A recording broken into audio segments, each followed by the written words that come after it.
Saya Nina. Hai, saya Nabila. Kami The Double N akan bawakan anda suara anak muda dari pelbagai latar belakang menerusi siri Borak Anak Muda menjelang pembentangan bajet 2023.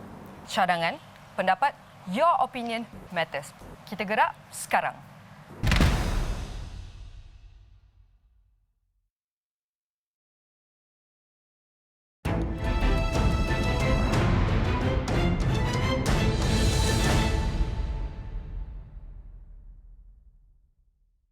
Hai, bertemu lagi dalam segmen Borak Anak Muda bersama saya Nina Rozman dan rakan host saya Nabila Khalidah. Dan apabila kita bercakap mengenai anak muda atau boleh sudah pasti ada banyak idea, cadangan dan juga solusi untuk memperkasakan lagi pembangunan dan pembelajaran anak-anak muda demi meneruskan kelangsungan hidup dan membantu pertumbuhan ekonomi negara.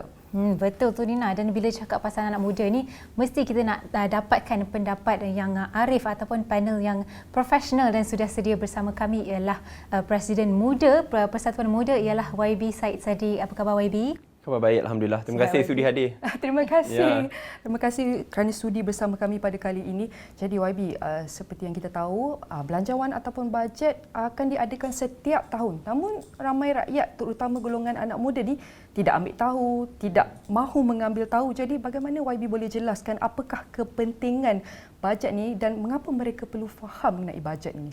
Belanjawan ni bukan setakat soal politik, tetapi ia berkenaan pembangunan negara, hala tuju negara, masa depan negara.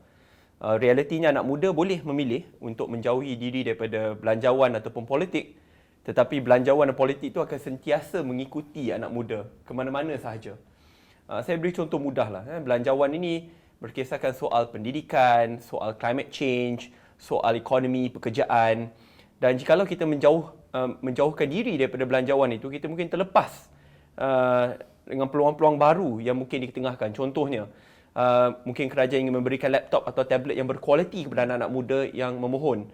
Ingin memberikan bantuan one-off kepada mereka yang terkesan kerana banjir atau musim banjir yang bakal melanda negara. Sebab itu, ia sangat penting untuk anak muda ambil kisah tentang isu belanjawan ini kerana banyak peluang ada di sana dan dia bakal menentukan hala tuju negara kita bersama. Sebab itu anak muda tidak boleh menjauhi diri. We must partake in the budget process.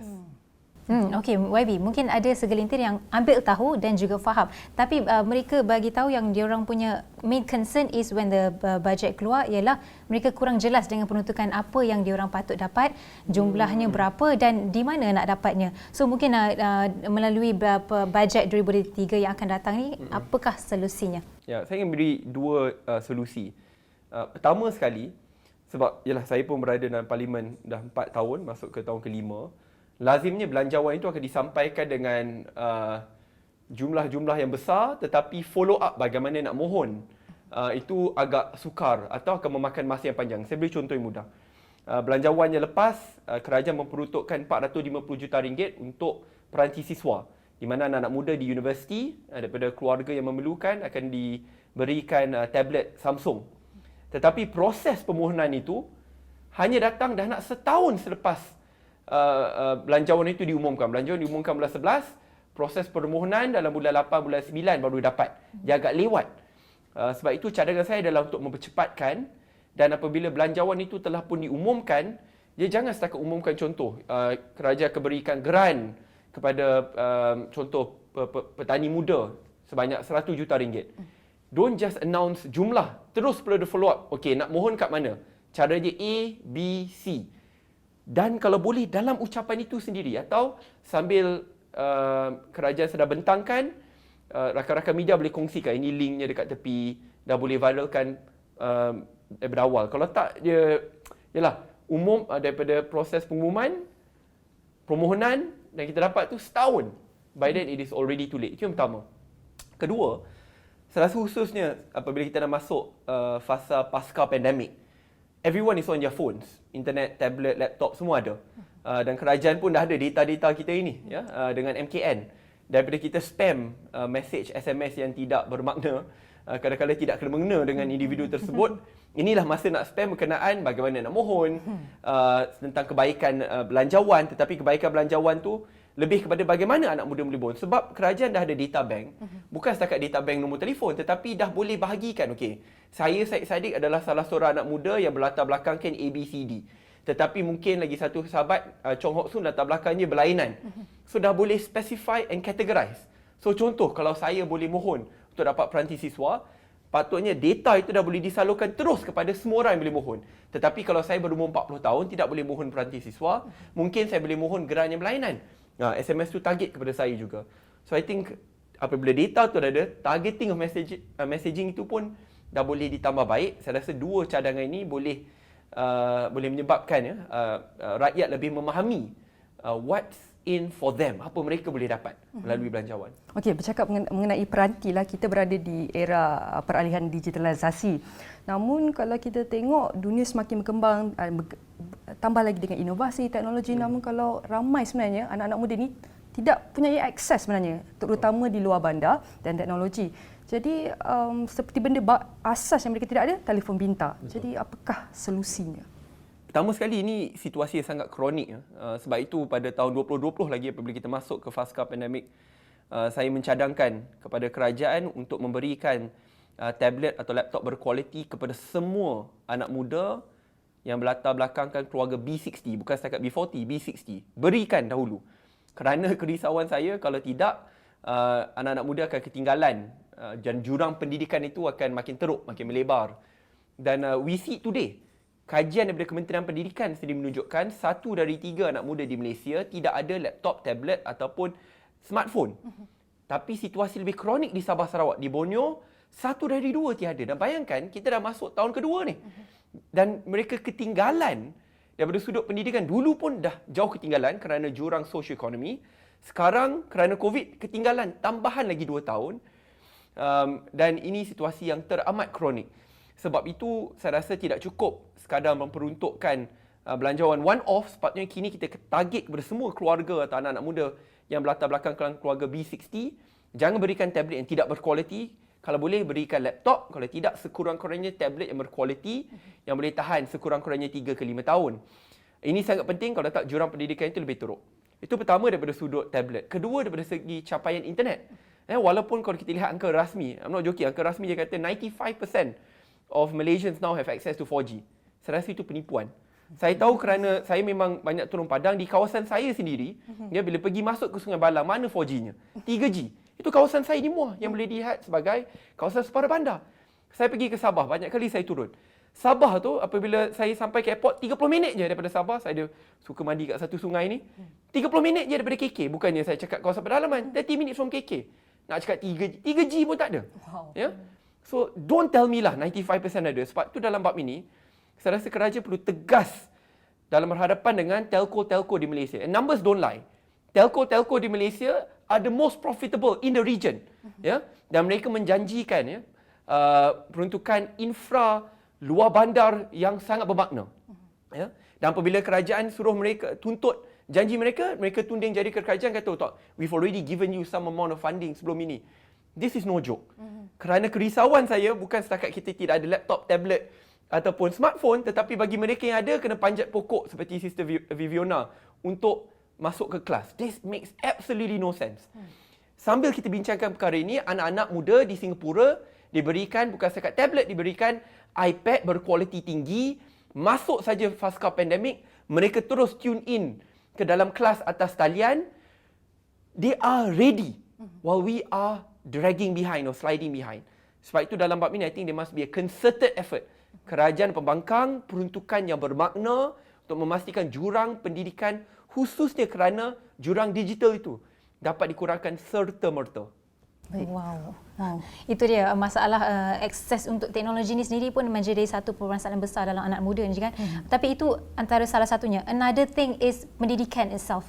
What's the problem that you see? What are we lacking in our sistem pendidikan dalam kalangan anak muda, tak kisah peringkat awal ataupun peringkat tinggi, and what's the solution yang harapkan dalam bajet akan datang? Dan kita akan kembali meneruskan perbincangan ini dalam segmen Borak Anak Muda. Kita berhenti rehat seketika, kembali selepas ini.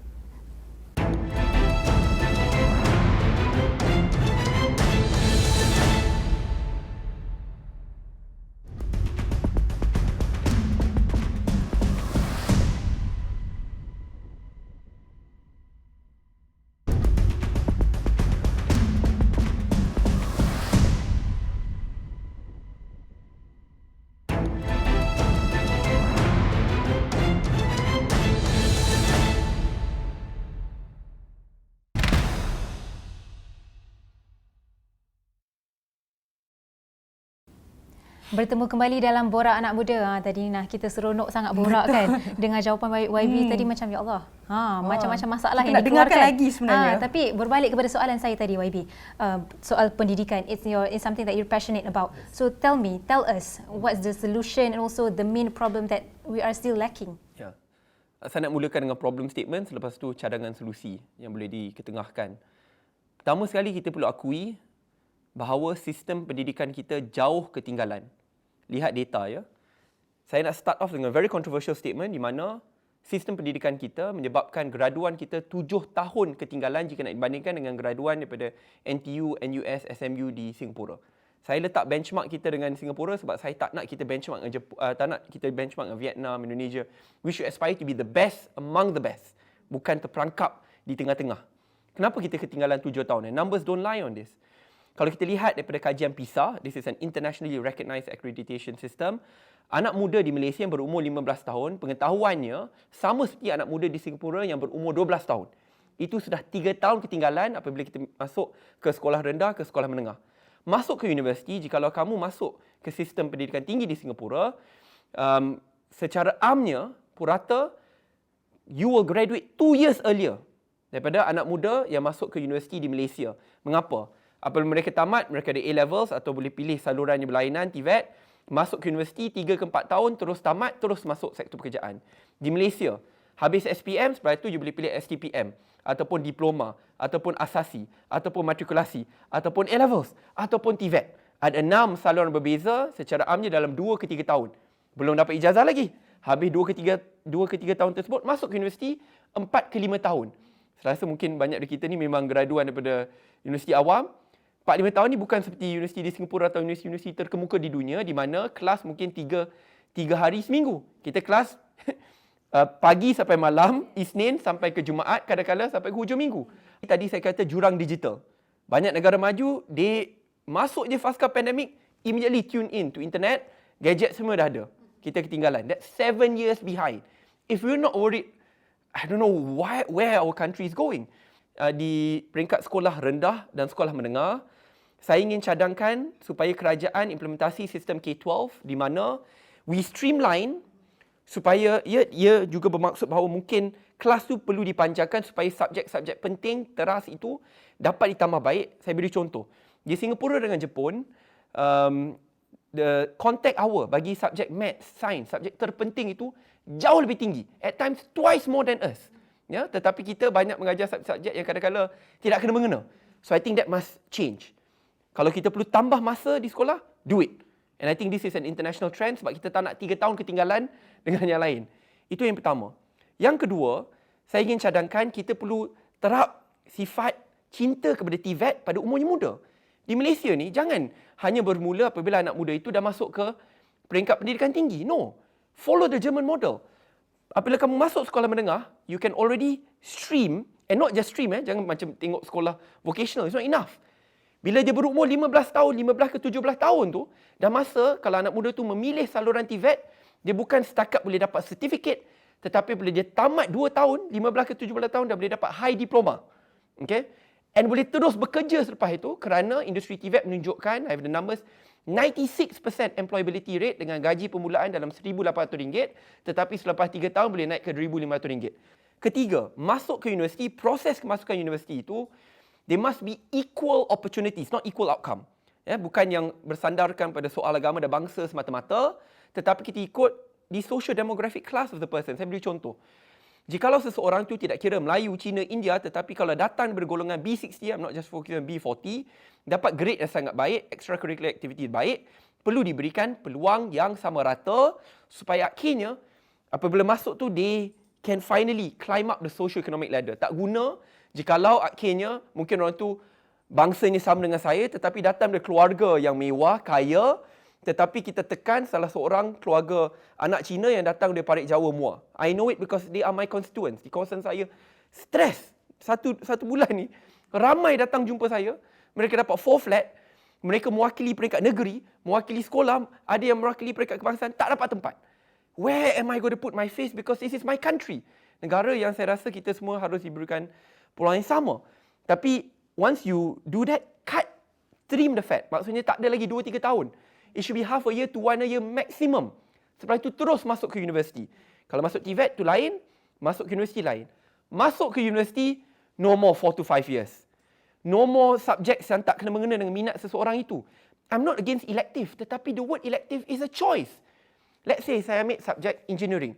What is the need for me to ambil banyak subjek berkenaan kenegaraan, subjek berkenaan yang lain, when there's nothing to do with my course. If I don't understand about my country, my race, my religion, bahasa saya, apabila saya masuk universiti, itu menunjukkan masalah sistem di sekolah rendah dan sekolah menengah. University is about specification. Dan tak ada kelas yang sangat padat pagi ke malam until I cannot pursue my internship. Yang latihan amali. Saya ingin bekerja part-time, ada pengalaman. Dan kalau saya graduate awal, I have 2 years of gaining valuable work experience. Saya katakan ini kerana ingat anak-anak Malaysia pada hari ini, graduan kita bukan setakat bertanding dengan graduan di kalangan anak-anak Malaysia. Tidak. Because of a highly globalized world, the borders have been taken down. Syarikat MNC, walaupun bertapak di Malaysia, will be hiring people from IIT Bombay di India, UP Dalaman di the Philippines, Ateneo di Manila di Philippines. And if they have 2 years, 3 years ahead of us, we will be left so far behind. Sebab itu dalam bab ini, dia penambahbaikan tu perlu secara menyeluruh. Allow me to sum up this. Sebab selalu kita bincangkan soal pendidikan, mana-mana parti politik, ahli politik kata just throw more money. Throw more money. I think you're making a big mistake. Di Malaysia, apa yang ramai orang tidak tahu adalah kita punya peruntukan pendidikan, kalau ikut GDP per capita, jauh lebih tinggi daripada Singapura dan Jepun, dua negara maju. We spend 17% of our GDP per capita kepada peruntukan pendidikan. Singapura 12%, Jepun 7%. Dan itu dalam 50 ke 60 bilion ringgit. Belum masuk ada 7 kementerian, ada institusi TVET. Doesn't end there. Walaupun kerajaan memperuntukkan 2-3 kali ganda bajet lagi tinggi daripada negara maju yang lain, tetapi ibu bapa sekarang tidak percaya kepada institusi pendidikan kita sampai 45% of education spending, 55% kerajaan, 45% datang dari ibu bapa. Ya, kajian menunjukkan bagi golongan pertengahan tidak kira Melayu, Cina, India, mereka sanggup membelanjakan 25% daripada dia income ataupun pendapatan mereka untuk menghantar anak mereka ke sekolah antarabangsa atau sekolah swasta. Ya, so there is a chronic problem. Tetapi jikalau kita tidak berani berhadapan dengan masalah ini, sembunyikan, tukar kerajaan 10 kali pun, kekalkan sistem yang sama, kita akan ketinggalan. Daripada 3 tahun ke 4 tahun, 5 tahun, sekarang 7 tahun. Acknowledge there's a problem, focus on the solutions. Saya yakin kita dapat lakukan perkara ini. Bila bercakap mengenai pendidikan, sekaligus kita akan berkait rapat dengan pekerjaan. Namun isu pengangguran ini masih wujud, terutama dalam kalangan belia. Disebabkan itu mereka terlibat dengan kerja-kerja tidak formal. Sekarang kita harus akui bahawa kita menghadapi zaman yang perubahan kehendak pasaran yang semakin dinamik di seluruh dunia. Dan itu mendorong anak-anak muda untuk mencuburi bidang-bidang baru dan pekerjaan-pekerjaan baru. Namun jadi manakah silapnya di sini dan bagaimana kita dapat menyelesaikannya dan tanganinya menerusi bajet 2023 kali ini? Jawapannya berkaitan dengan jawapan saya sebelum ini juga berkenaan sistem pendidikan negara. Saya tanya soalan yang mudah lah. Kalau kamu ada seorang adik, adik itu sekarang baru lepas SPM. Sekarang adik itu tahu kalau saya saya masuk ke institusi pengajian tinggi, saya perlukan 5 ke 6 tahun. 5-6 tahun tu saya akan ada student loan 50 ke 100 ribu ringgit. Kalau ambil medik jauh lebih tinggi.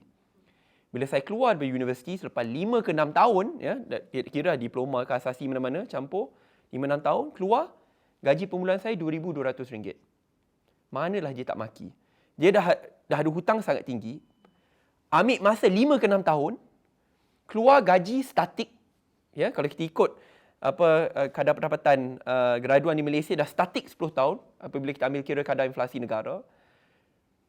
Ada hutang lagi. Lepas tu kamu kata, oh bagus masuk universiti. Bagus anak muda masuk universiti. Sebab itu banyak kajian menunjukkan 70% anak muda sekarang lebih sanggup masuk ke sektor informal atau sektor gig. Kerana tak ada 7 tahun belajar, tak ada hutang 50 ke 100 ribu ringgit, ya, kelas pagi sampai ke malam, ke hujung minggu, yang kadang-kadang kena ambil khusus ataupun kelas yang saya tak minat langsung, terus habis SPM, kerja, bawa Grab, gaji RM2,500 ke RM3,000, kalau overtime boleh sampai ke RM4,000, RM4,500. But that is a trap. Kebenaran I'm telling you, that's a trap. Ya, mungkin gaji kamu pada peringkat awal, okey, tetapi dia statik. Kalau seseorang itu ambil ijazah ataupun TVET, mungkin gajinya 2,000, 2,200, tetapi after 5 years can go up to 5,000, 6,000 ringgit. Saya kena cakaplah contrasting view ni. Tetapi again, I'm very worried kerana to answer your question, masalah paling kronik di Malaysia bukan masalah pengangguran semata-mata. If you look at the official unemployment figures in Malaysia, it's about 3.3 to 3.8%. Dia masih terkawal. Masalah paling utama adalah underemployment. Underemployment ni adalah apabila seseorang itu ada ijazah, ada TVET, ada diploma, tetapi akhirnya bekerja dalam sektor yang tidak kena-mengena dengan pengajiannya dan ada hutang yang tinggi, gaji rendah. Dan the unemployment level in Malaysia meningkat 4 kali ganda dalam tempoh masa 10 tahun. Daripada 500,000 anak muda yang ada some form certificate, diploma, degree dalam institusi pengajian tinggi, tetapi gaji rendah atau sektor tak ada kena, from 500,000 about 10 years ago, now 2 million, 2 juta. Ya, program Malaysia Kerja, saya dapatkan job stimulus package berjumlah 6.5 bilion ringgit. And this is mirrored by many developed countries. Bukan perkara kita buat main-main. Cadangannya pun datang dari pakar-pakar daripada Khazanah dan EPF. Ya, bukan daripada saya. Saya cuma push. How do we do it? Di Malaysia, kita perlu akui ada dua masalah. Pekerja-pekerja yang tidak ada pengajian tinggi, yang stuck in a low income economy. So, ni high labour intensive job. Ya? Contoh kat kilang-kilang. Kedua adalah graduan-graduan yang belajar lama, hutang tinggi tapi gaji rendah. So, two. How do we do with that? Singapura ada pernah buat juga, banyak negara lain pernah buat. Kita buat subsidi upah ataupun income supplement. Apa kita akan buat? Target two different groups. Kalau kamu seseorang yang labour intensive, iaitu tidak ada sertifikat ataupun masuk ke institusi pengajian tinggi, tetapi jikalau ada majikan yang ingin memberikan kerja kepada kamu dan bukan kepada pekerja asing, majikan contoh bayar RM1,500 kepada kamu, gaji minimum. Kerajaan akan buat subsidi upah selama 2 tahun, tambah lagi RM500. Maksud gaji kamu RM2,000 sebulan, tetapi daripada saya hire foreigner, ya, I hire my very own Malaysian, RM2,000, RM1,500 majikan, RM500 daripada kerajaan, 2 years. After 2 years time, the person can upskill, reskill, dah boleh pergi ke sektor pekerjaan lebih baik. An engineering grad, tapi bekerja grab. Kalau ada individu seperti ini, majikan yang memberikan kerja, let's say an engineering company gives a job to an engineering grad dan saya tidak bekerja lebih 12 bulan dalam sektor formal. So I've been in the informal sector.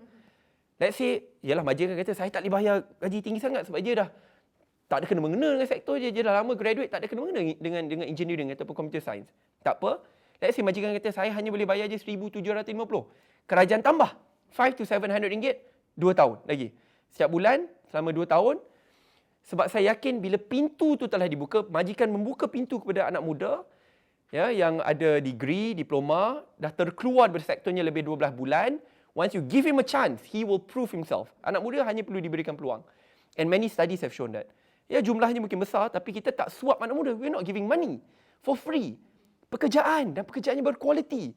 Ya, kebolehan mereka untuk melatih diri mereka semula apabila mereka dah terkeluar dari sektor itu sekian lama. But we need to play catch up. Bukan dalam just to look, you know, orang selalu kata, oh ini isu pengangguran. It's bigger than that. It is about underemployment. Dan itu cadangan saya, tetapi ia perlu dibuat serta-merta. YB, macam-macam kita dah sentuh kan tentang pengangguran, ketidakstabilan ekonomi dan sebagainya. Jadi benda-benda ni akan affect, you know, mental health of anak-anak muda. Jadi, you know, awareness dah banyak sebenarnya kat social media. Macam-macam orang dah post itu, poster ini. Tapi mungkin peruntukan masih belum cukup. Jadi macam mana nak solve this issue? Ya. Isu kesihatan mental ni tidak boleh hanya diletakkan di atas bahu staf-staf di Kementerian Kesihatan. Ini adalah isu nasional yang perlu meliputi semua kementerian. Kementerian Pendidikan, Pendidikan Tinggi, Kementerian Kesihatan, luar badan yang lain. Kenapa saya katakan ini? Ya? Look at the numbers today. Kalau kita lihat, dalam tempoh masa 2 tahun saja, kes bunuh diri dah naik 2 kali ganda. Bukan 10-20%, 2 kali ganda.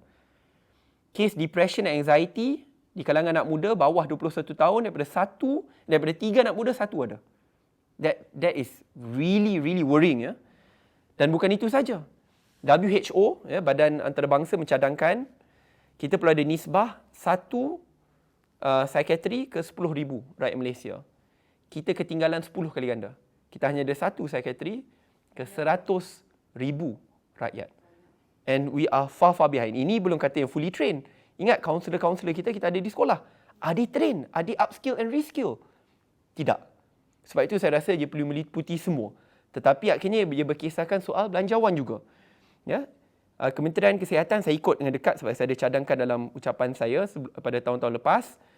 Kementerian Kesihatan janjikan 1% daripada total bajet Kementerian Kesihatan akan didedikasikan kepada isu kesihatan mental. That's not enough. If you follow global standards, it should be at least 2.7%. So again, we are far behind. So cadangan saya dalam bab ini patut diiktiraf sebagai isu nasional, isu yang sangat penting. Jangan sekadar lihat orang bunuh diri, but a loss of total productivity. Kenapa bila kamu ada anxiety, depression, you cannot go to work, you cannot focus. You under so much stress. Yang akan menyebabkan banyak sakit-sakit yang lain juga. So it leads towards the total nation suffering. Sebab itu dalam bab ini, cadangan saya berkaitan dengan data-data sedia, spend 2.7%, pastikan bahawa nisbah tu kalau tak dapat 1 to, at least tidak dapat 1 to 10, at least 1 to 5 lah. Perlu tambah baik. Lepas tu kita perlu ada a whole complete process of reskilling, upskilling bagi kaunselor-kaunselor di peringkat sekolah rendah, sekolah menengah dan universiti. Sebab kita tak nak lagi ada anak-anak muda yang akhirnya terpaksa bunuh diri kerana mereka rasa tidak ada sesiapa yang ingin mendengar masalah mereka. Itu dia perkongsian daripada suara wakil daripada anak muda di Malaysia ni. Macam-macam dah kita cover tentang kesihatan mental, pendidikan dan pengangguran, dan ini berkait rapat dengan Belanjawan 2023 ya Nina. Betul. Dan sekalinya akan kami rangkumkan dalam astrawani.com dan semua platform digital Astrawani. Sekian sahaja saya memborak anak muda kali ini. Bersama saya Nina Rozman dan rakan host saya Nabila Khalida. Kita jumpa lagi. Bye.